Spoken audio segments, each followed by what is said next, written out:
Hey guys, welcome back to Homestead 215. We had a nice big rain last night. It hasn't rained in a while, so my garden really needed it, and I'm just gonna kind of take a peek at everything, see how things are doing. I also have to correct a mistake that I made yesterday when I was watering my garden because it's been so hot. We've been watering the garden a lot just to make sure things are surviving and thriving. When I got done watering, I forgot to close my garden gate. And when I did, I went inside, and about an hour or so later, I came back out to close their coop up and saw them all in the garden. So I made a mistake, and the chickens, thankfully, didn't have a ton of time. It was only about an hour, maybe an hour and a half, and so they didn't destroy a whole lot, but I had just planted some seeds that day, so I think the seeds have probably been eaten because they scratched through the bed that I planted them in. They didn't uproot anything that's already growing, so that was good, but they spread out a whole lot of mulch, and I'm pretty sure they probably ate my seeds. So I'm gonna replant those today and then just kind of check things out. Thought I'd bring you guys along with me. Here we go. Going into the garden here. I love seeing my garden after a nice rain, especially when it hasn't rained for so long. You can see right here, this little area right in front of my boot is kind of an area that they scratched through. When I came out, they were actually laying in this mulch because I had just watered it like an hour or so before when I was out here. So I think it was nice and cool. So they were in here just kind of laying in the mulch. There's a bunch of different areas. There's some other areas back here. You can see that dark area. That's where they had kind of scratched through the mulch. And then this right here, all this straw right here in this pathway came from a bed that they scratched through. This is the bed that they scratched through right here. So you can see I fixed it a little bit. I put some of the straw back in, but you can tell it's kind of demolished and destroyed. To be safe, I'm going to go ahead and replant because I've got plenty of seeds, and you may as well, because I don't know for sure that the seeds are going to be there still. This is the bed I just pulled all my radishes out of a couple days ago, and I left one radish plant. I love to let my radishes go to seed because they actually produce edible seed pods that are really good, and you can see they're starting to produce those little seed pods. I'm not sure if you can see that in front of my hand right there. Those are little edible seed pods that they're going to get nice and big, and they produce a ton of seed pods. I like to collect seeds for radishes in the future, but also I like to eat some of the seed pods. They're really good in salads, or you can throw them in stir fries, different things like that. Behind that trellis right there is all my potatoes that are doing really well. I have a couple tomato plants that were in here behind the radishes, and now that they're gone, they're going to hopefully do a little bit better. That was kind of the intention, is that I'd plant them back here small, and then once the radishes were out of the way, they'd have more sunlight and more room to grow and breathe and things like that. So those will hopefully, I need to attach that to the trellis there. I also have, this is my only trellis I planted this spring of peas. I didn't do a ton of peas. I usually plant a lot of peas, but this year I was running behind and I only got this one trellis planted. Excuse my mess in the back. I got a ton of trash I need to clean up, and sheets that I covered things up a few nights ago when it actually got cold, and then it got really hot after that. But you can see I finally have some peas that are starting to produce, and I got some more blooms going here still. I was afraid because it's been so hot, I was afraid these wouldn't do anything, but I've got a few things growing at least here. These potatoes are all laying down from the storm last night. They're usually standing up here. But the potatoes have been blocking the peas from getting a lot of direct sunlight, which I think has actually really helped my peas to survive as long as they have. Because it's been so hot, they've been very shaded. So now as they get up here taller, I'm a little worried they won't continue to produce, but we'll see how they do. Back here on this side, we've got a bunch of tomatoes in these trellises here, lots of onions underneath. Cucumbers here in the front on the trellis that are doing okay. They're getting a little bit yellowish. I need to fertilize them, looks like. And then there's some smaller cucumber plants up here in the front that are just getting started. I actually planted those seeds a while ago, but I had some bigger plants up here in front, and when I pulled those plants out, they've had more sunlight, so I think they're finally gonna grow now. And then I have this big volunteer squash plant right here. My peppers are doing pretty well. This is another bed that I think the chickens got into, but it doesn't look like they've destroyed anything. They just kind of, I think, laid in it for a little while, and they're doing okay right now, it seems. So hopefully they will not have had any damage from them. This is my kids' garden bed, where they've got some chamomile in here. Cosmos that are finally starting to grow. Calendula's back here and up here in the front. The watermelon plant in the middle is just not growing, and we had a little mishap when it got planted. My little one was out here with us, and she wanted to help sister plant it, but was a little rough with it, and I'm a little worried that it got a little messed up from that. So I'm worried it's not going to grow. I'm going to fertilize it to see if that'll help it grow a little bit more, but it's not really grown at all since we put it in the ground. And you can see it's getting a little yellowish, and so we'll see if fertilizing will help it or not. Over here we have a lot of bean plants. It's actually not as crowded as I was hoping it would be. I like to put my bean plants pretty close together, but the bunnies ate a lot of my bean plants this year, so this is what's left. And I'm going to grow another round. Once I harvest my garlic, I'll put some beans in over there. Potatoes over here. This is my second round of potatoes, and then a bunch of calendulas mixed in. One thing I will tell you about calendulas is that they can sometimes be a great trap crop. I'm going to try to zoom in here so you guys can see this. But I don't know if you can see on that stem right there, if you can see all those aphids. That's a ton of aphids that are kind of all over these stems. Calendulas attract aphids. Now I have noticed, interesting fact, I haven't noticed this before this year. Maybe it's always been like this and I just didn't notice. But these are all the orange calendulas that have all these little aphids all over them. And then my yellow ones don't really have any aphids on them. And I was harvesting calendulas the other day just to have some bouquets and different things. I noticed a ton of orange ones that I couldn't harvest because they were just covered in bugs. So I was like, I'm just going to leave them. But my yellow ones I was able to harvest a whole lot more. And I don't know if it's just something about the plant that the aphids are more attracted to the orange for some reason. But all my yellows, I mean, there's some yellows that have a few aphids on them, but the big groupings are all on the orange. Here's another yellow one with nothing really on the stem at all. So it's just interesting. Don't know for sure what's going on there. Then we have some potato blooms that are happening. You actually do have potatoes bloom, and that's kind of how you know it's getting near the end of their life cycle. They will be dying back here soon, and we'll be harvesting those here hopefully in the next few weeks. Over here we've got, this is my butternut squash. I've got a few butternut squash planted right here. That right there is Malabar spinach that will grow up over this trellis nicely. A few more butternut squash. There's one there. And that, I can't remember if that's butternut squash or if I planted a different type of squash right there. I don't remember. It doesn't look the same as a butternut squash. Who knows? Over here, I moved one butternut squash over here because there was two in the same spot. I wanted to kind of separate those out. So there's another one there. Malabar spinach next to that. And then Malabar spinach.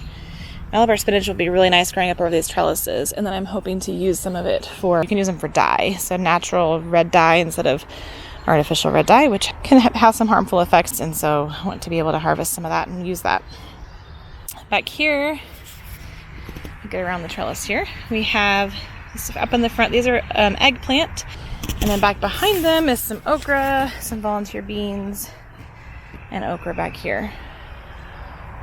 And then just the other day I threw some flower seeds in the ground because I'm kind of behind on my flower planting this year. I don't have a ton of, besides calendulas, I don't have a ton of flowers out here besides lavender and calendula and nasturtiums. I have nasturtiums. I just threw some zinnia seeds in here, this little hole. You can see I pulled the straw back because you don't want to fully cover the soil where you plant new seeds because they may not be able to germinate well. So I pulled that back, and that little hole is zinnia seeds that I threw in there.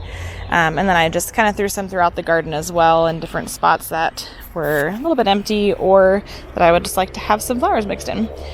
Over here you can see the strawberries are not producing anymore. There's no more blooms, no more strawberries happening at this point. Sometimes I get a second round. It just kind of surprises me. Sometimes I don't get anything else.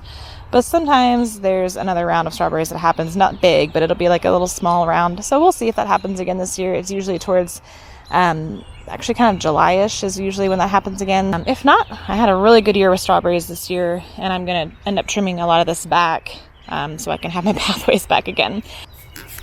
I'm going to walk through the pathway strawberries to get over here. I've got these cucumbers. These are Space Master cucumbers. Now yesterday, before this big rain, these were this tall. So these have shot up a lot just overnight from this nice big rain that we got. There's a few that are still a little small. That one is pretty short still, but you can tell they were all about that high yesterday, and now they're shooting up. So maybe that one's just a little behind today. I've got my chamomile over here. I've already harvested quite a few blooms that I'm going to save for teas and different things like that. I love, if you've not ever grown chamomile, it just smells so good. I'd love to just run my fingers through it and just smell it. My kids think it smells like bubble gum. I got tomatoes back here in the back. I got a purple basil right here. Those are all doing really nicely, especially with this rain. Again, rain just helps the garden to grow so well.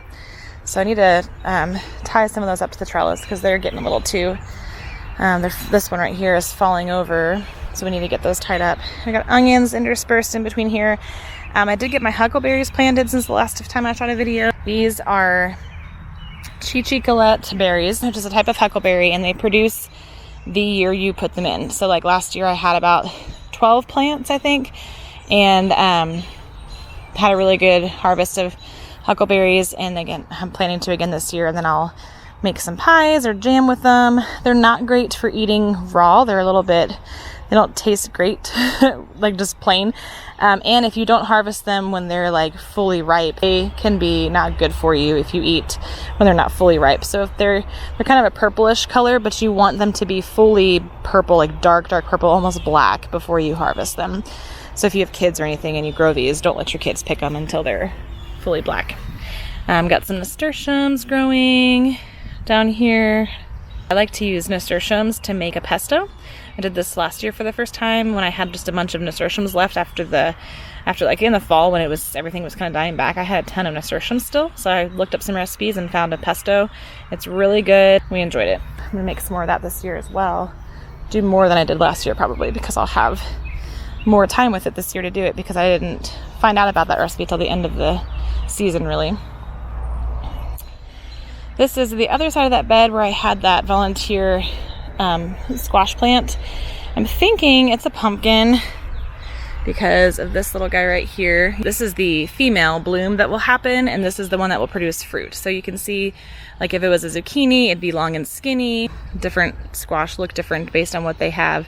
But this is basically a baby fruit right now. It has not been pollinated. The bloom hasn't even opened yet for this one. So once this opens, my male flowers, which I've got some male flowers, that yellow one down there, it's closed right now from all the rain, but male flowers, the bees will go along and pollinate, grab some pollen from the male, then they'll come to the female when this is open, and that brings pollen from the male flower to the female flower, and that's how you make baby squash. So if I notice that there's not a lot of bees around it, or if I notice that this is not getting pollinated well, or I can just do it because I want to make sure it gets pollinated, then I can actually take like a paintbrush or like a Q-tip or something and rub it inside of that male flower, and just kind of rub the Q-tip around in there, collect some pollen, and then come over here inside this female flower when it's open and rub it in there, and that will pollinate it. So make sure, and I might do that a few times before I trust that it's fully pollinated, because what happens is if it doesn't get pollinated, this will actually turn yellow and just die and fall off the plant because it's not getting pollinated. So the plant thinks, I don't need this, I'm gonna make it fall off. So we want to pollinate that, make sure it happens. Last year in this spot, in this bed, I had random volunteer pumpkins as well. And I think they were like a hybrid squash that had cross-pollinated the year before. And so I didn't actually eat them because they can be, if it's a cross-pollinated squash, they can be bad for you. They won't taste good, so you probably won't eat it anyway, but we use them for decoration just around like Halloween time especially. The kids love to have fun gourds and things lying around. So we just used it for decoration, didn't use it for eating, but it's still nice. I might take this plant down if I decide I don't want it taking over, but right now it's kind of providing nice shade in these hot days, so I've left it because it's been so hot, and I was like, you know what, it's giving some shade to all my plants below. I love it when water collects on a plant and you get this cute little raindrop. It reminds me of Land Before Time, for any of you people that are my age. Land Before Time with the tree stars, and how Littlefoot had water gathering in them and he would come along and eat them. That's what that reminds me of. Showing my age, that's okay. All right, and then let's go look at some tomatoes now, maybe. All right, got some tomato blooms right here. Let's see if I can see that.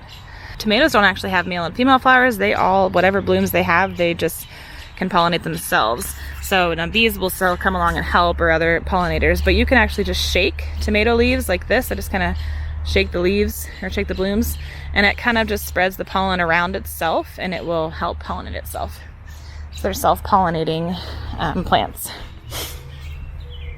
I'm gonna go back here where I already have a tomato plant growing some tomatoes.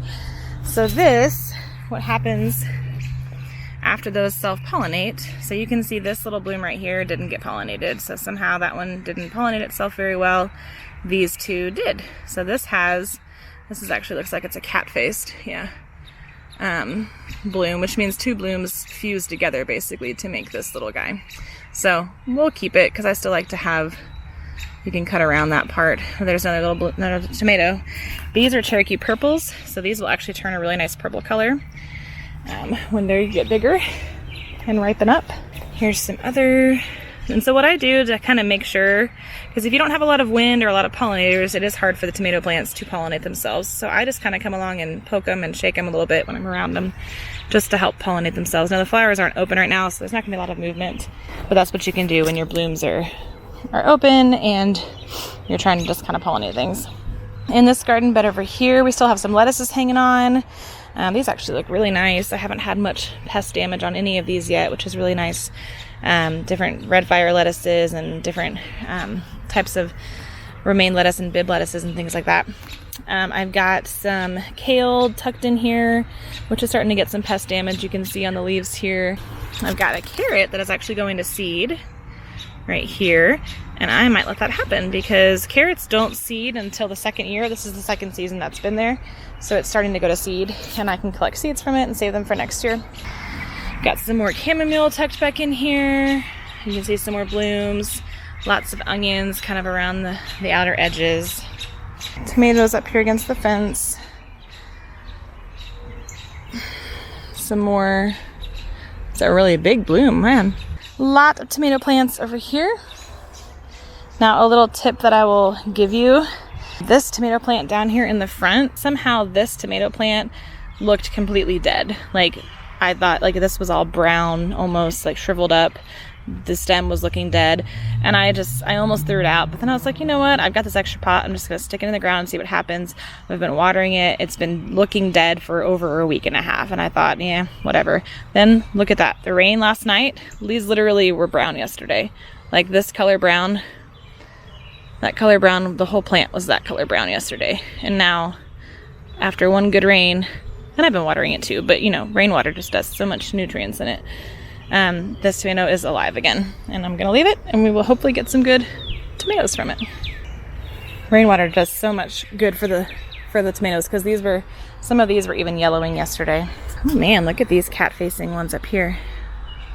Oh yeah, see, look at that. So these blooms right here, these have all kind of fused together. This is gonna produce one. Let me see if I can, yeah, that one's separate. Oh, I may have just broken that one off, crud. All right, well, there's a few more that are maybe, we'll leave it and see what happens. I think it broke it though. But those were kind of all fusing together, and that would have produced a gnarly, big, crazy looking tomato. That's kind of a quick look at what's currently in the garden. I'm gonna go ahead and plant some new seeds here in this bed that I messed up.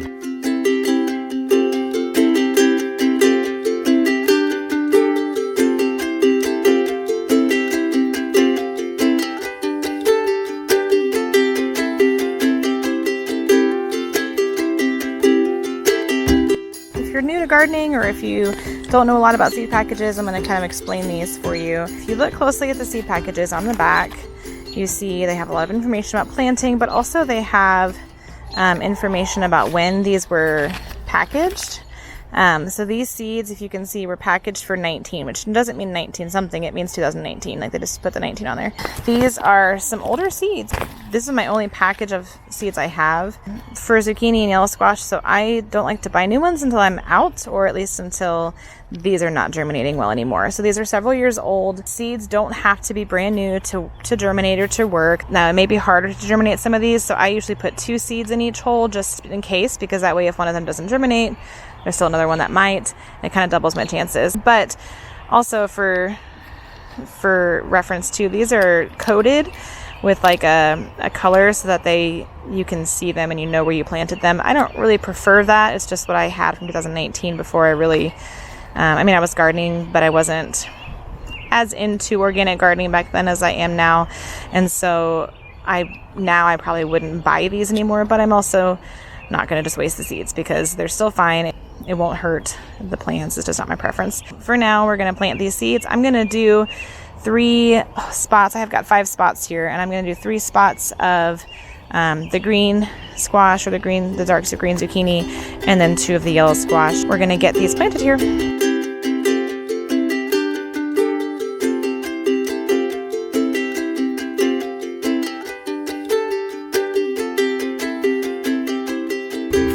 Now, generally your seeds that you plant, no matter what type of seed really, your seed packages will tell you how deep you need to bury things, but in general, if you don't know or if you don't have a seed package with you, generally you're going to bury them twice as deep as they are long. If they're this long, you want to bury them about that deep, generally. So I just kind of stick them in the ground, cover them up. Let me pull this back a little bit, and then just kind of mat that down.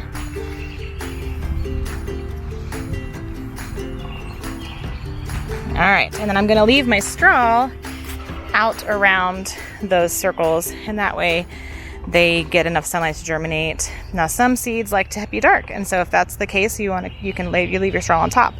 A lot of seeds will go ahead and germinate through the straw anyway, but to give them the best chance, this is kind of a little bit of a shaded area because my potatoes are up tall once they stand back up after this rain. This is generally an area that doesn't get a ton of sunlight all day, and so I want to leave the straw off to make sure that the seeds are getting enough sunlight to germinate.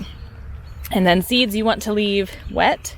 So right now they're wet because they've just been rained on. The soil's nice and wet. It's going to rain a little bit more today, so I'm not going to worry about watering these right now. But if I notice later it didn't rain that much, or I may come back out and water these in better.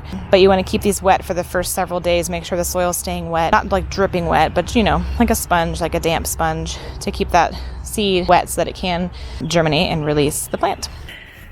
Well, guys, I am going to head inside. It's almost lunchtime for my kiddos. I'm sure they're getting hungry. I just wanted to get those seeds back in the ground since I knew that they had probably been either at least moved around or dug up or eaten by my chickens. So we'll probably be done in the garden for the day because it's still going to rain a little bit more here. Thanks for watching. See you next time.